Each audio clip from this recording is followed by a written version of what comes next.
Okay, well, a couple of days passed, and I suddenly realized that I hadn't actually shown Molly how to cure the flu in any kind of direct way. Both of us simply forgot to do that. However, you did see the kids doing it or something related. I mean, the girl was curing asthma, I think, and she said she could breathe better. Well, that was her beginning of her asthma cure. So that's what it looks like to cure the flu. Same kind of deal, you know. Thing is, you got to take out your contributing factors, ancillary causes, cofactors, emotional components. I mean, people. I'll tell you a story. There was a woman who cured herpes. She had the kind of herpes that outbreaks every few days. Her outbreaks came while another one was leaving. She sometimes was never without an outbreak. I mean, she'd go months. And she didn't have an outbreak for 4.5 months. Funny thing, I happened to call her. I probably hadn't talked to her in months. And I happened to call her the day after she got another outbreak. And she could not understand why. Because she knew she cured it because it was, you know, that was the kind of herpes it was. If you went 2 weeks without it, you knew you cured it. But, nope, she had other things in there. She regenerated it. And how can that happen? See, that's well, there is a lesson too, okay? And there is a web college, which you will be guided through, by the way. People, the first thing people say when I've been with them, when they look at the web college is, I don't need this. Or, I can't use this. There's just too much here. I'm in overwhelm. I can't do this. I mean, it's like being a freshman in any college. You need an orientation, and when you get your password for it, you get on you get a page that has a movie that is an orientation movie. So,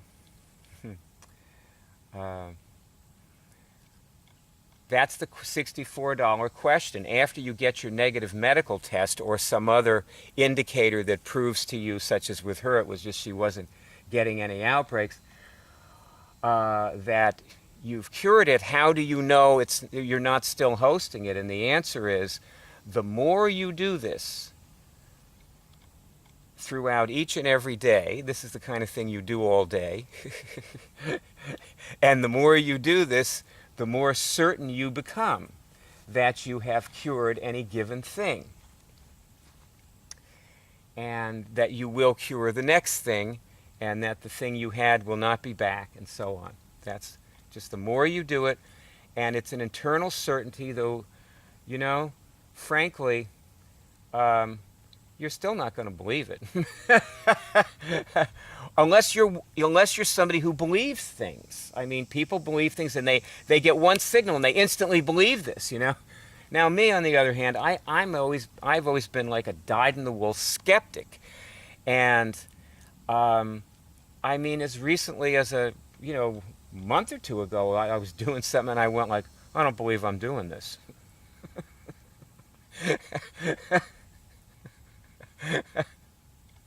I just that's just always going to be there, I guess. For me, maybe I can't change my nature. Some of us, that's our nature. We don't believe stuff. Okay? Most people that I know are like that, or at least they seem like that to me, anyway. So, or maybe I just hang around with other skeptics, birds of a feather, like each other. So, I don't know. So, all right, let me show you how to use the book. Don't start reading it. That's a big mistake. You open the book right to the list of pathologies, which is, here you go, right there. It's very easy to find it. This is an e-book, which I printed out myself in the size I wanted. I made it a big size, but you can cut it down. Anyway, that's what the list of pathologies looks like. And you run your finger down the list. That's where you start. And you do what the kids were doing, you know. Do I have any viruses? Do I have... And boom, if you get a signal on viruses, you then say, I'm now removing all the viruses and take them out. And somebody said to me, well, don't you need some viruses in your body? Somebody was saying, and that got me thinking, you know, maybe you do, you know, but at that point I'd removed all mine, so all I could say was, oops, you know.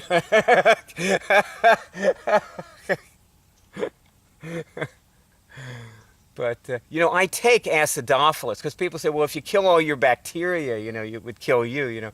Yeah, maybe, but, you know, this is like a computer. You know, you don't have to know how it works. You say this, and it does the right thing for you, so it doesn't kill you, okay? Proof, I'm here making this movie, okay? So that's a good thing to know.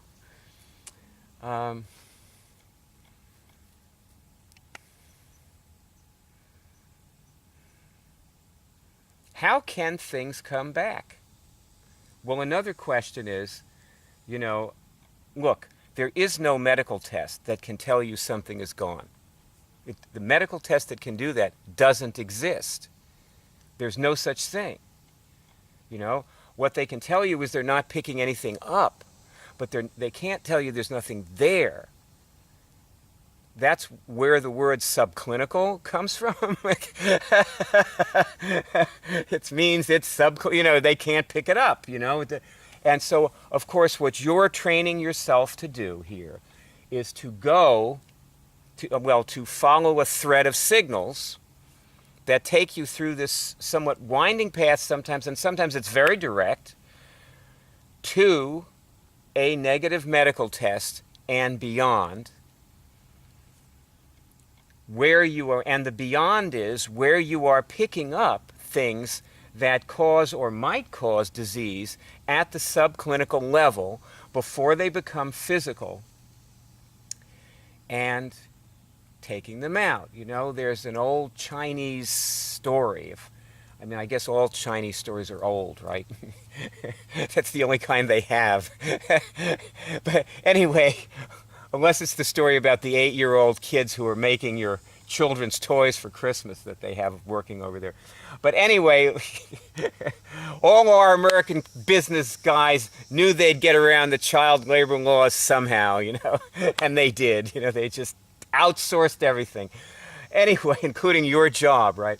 But anyway, okay, fine. As the story goes, the doctor was working on the emperor. He was treating the emperor, and the emperor said, "How are your brothers?" And he said, "Well, my older brother is,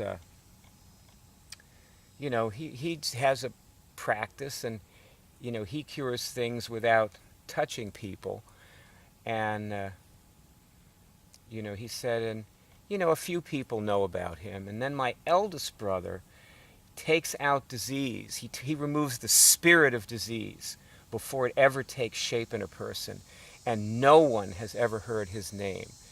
And he said, and me, he said, "Well, I'm the emperor's physician, and I'm the youngest. I grind, potions and make poultices and stuff." So, and in our web college, there are grades. The F is physical death, D is being disfigured or crippled for life, and and we don't grade you. The disease will grade you, so you will know how you're doing. C means you're just getting by and you fall on your face sometimes, and a B is where you're, pretty much like, I haven't had a flu since 1993. I would say I'm a B student. That's what I would give myself. I don't get the flu anymore, I haven't had a herpes outbreak. But you see this Band-Aid on my thumb? That's another story for another time. I'm not an A student yet.